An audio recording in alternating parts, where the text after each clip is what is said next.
Hello, friends. I'm Alexius Varro, and welcome back to our journey towards mastering the art of Stoic living. Today, we're diving into a truly transformative idea from Epictetus, a day that highlights a common yet powerful source of our worries, our desire for things beyond our control. Epictetus, the great Stoic philosopher, presents a simple yet profound question in his discourses. When I see someone worried, I ask, what does he want? If he didn't want something beyond his control, why else would he worry?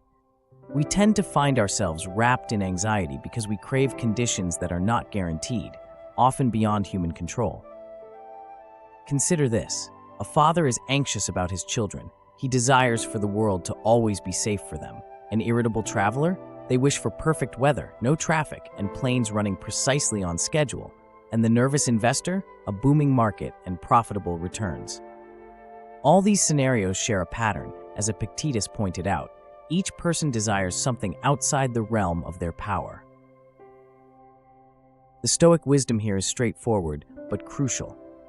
Epictetus is teaching us that by desiring the unattainable, we set ourselves up for anxiety and disappointment. Our emotional turmoil, the nervous pacing, the agitated muttering, these are signs of our futile and slavish dependence, as he puts it. It's like we're performing rituals for the gods of fate, sacrificing our peace of mind in hopes they'll grant us our wishes. Here's where we can take an essential Stoic step towards reclaiming our serenity. When anxiety grips you, ask yourself, why is my stomach in knots? Who is in control right now, me or my anxiety? And most importantly, is my anxiety bringing me any benefit?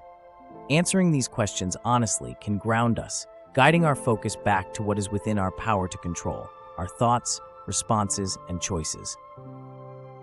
Let's break down Epictetus's insights into practical actions you can apply right now. 1. Identify your desires. First, recognize when you're desiring something beyond your control. This awareness is the cornerstone of Stoic practice. Are you wishing for perfect weather? Desire for a traffic-free commute? Understand these are outside your influence. 2. Shift focus to internal control. Once you've identified your external desires, shift your focus inward. Embrace your responses, attitude, and actions as your domain.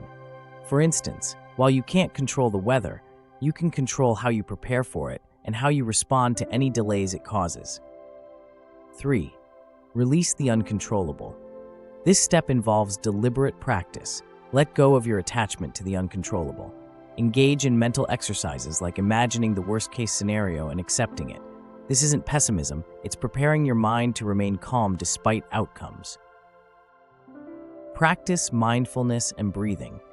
Engage in mindfulness practices and controlled breathing techniques. These can help reduce immediate anxiety by bringing your focus back to the present, emphasizing what you can manage now. Reflect and review.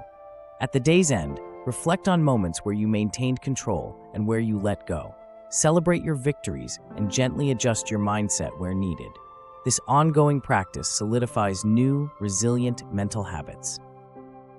As we integrate these Stoic principles, we step away from the anxiety that comes with demanding life's cooperation. Instead, we embrace peace and resilience, knowing our inner calm is not a sacrifice, but a steadfast companion. Remember, dear friends, the power to transform your worries lies within your ability to recognize and release what you cannot control. Together, let's cultivate a mindset where we find strength not in ruling the world, but in mastering our responses to it. If this video resonated with you, please like, share, and subscribe. And don't forget to comment below. Let's discuss how you're applying these Stoic practices in your life. Until next time, stay resilient and peaceful.